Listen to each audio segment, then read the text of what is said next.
Mahoraises, Mahorais. Dans notre rencontre d'aujourd'hui, je souhaite évoquer avec vous l'école de la République. En effet, l'école de la République est aujourd'hui en danger à Mayotte. Comment en sommes-nous arrivés là? La première raison, il devait y avoir des écoles construites qui ne l'ont pas été. En 2016, cette promesse de l'État n'a pas été tenue. La deuxième raison, les élus se désengagent également de l'école de la République. La plupart d'entre eux scolarisent leurs enfants dans les écoles privées, par conséquent, n'ont que faire de la situation des écoles publiques à Mayotte. Or, ce système est dangereux parce que nous avons d'un côté une école privée d'excellence et de l'autre côté une école de la République défaillante.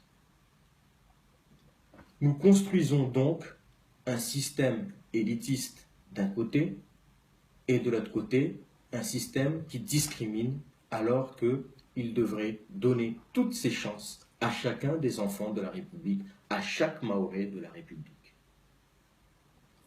Combien de familles peuvent avoir les moyens pour scolariser un enfant dans le privé?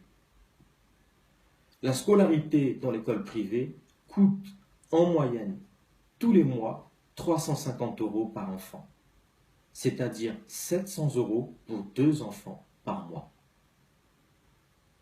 Je rappelle que 84% de la population à Mayotte vit sous le seuil de pauvreté et que par conséquent, il est difficile pour l'ensemble de ces familles-là de financer l'école privée, ne serait-ce que pour un enfant.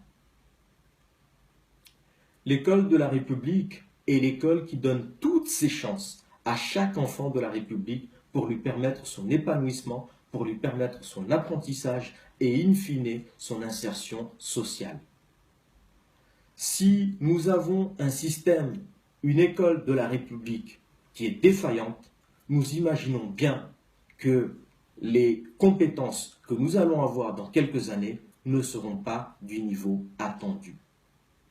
C'est une situation extrêmement grave et ici j'invite chacun à faire un examen de conscience de la situation et à tirer cette sonnette de l'alarme pour que chaque élu se rende compte qu'il est nécessaire aujourd'hui, plus qu'hier, que nous engagions un enjeu stratégique dans ce qui concerne l'éducation à Mayotte et que pour que chaque Mahorais puisse réussir dans un système où il a toutes ses chances de s'épanouir. J'ai été peut-être assez fort dans mes mots, peut-être que j'ai choqué, évidemment, mais l'inquiétude justifie aujourd'hui mon émotion. Et je souhaite simplement que nous prenions conscience qu'il s'agit ici de l'avenir de tout un pays, de l'avenir de tout un peuple, parce qu'une nation ne se construit pas sur une petite élite, mais elle se construit sur une population qui est formée dans son ensemble. Je vous remercie et à bientôt.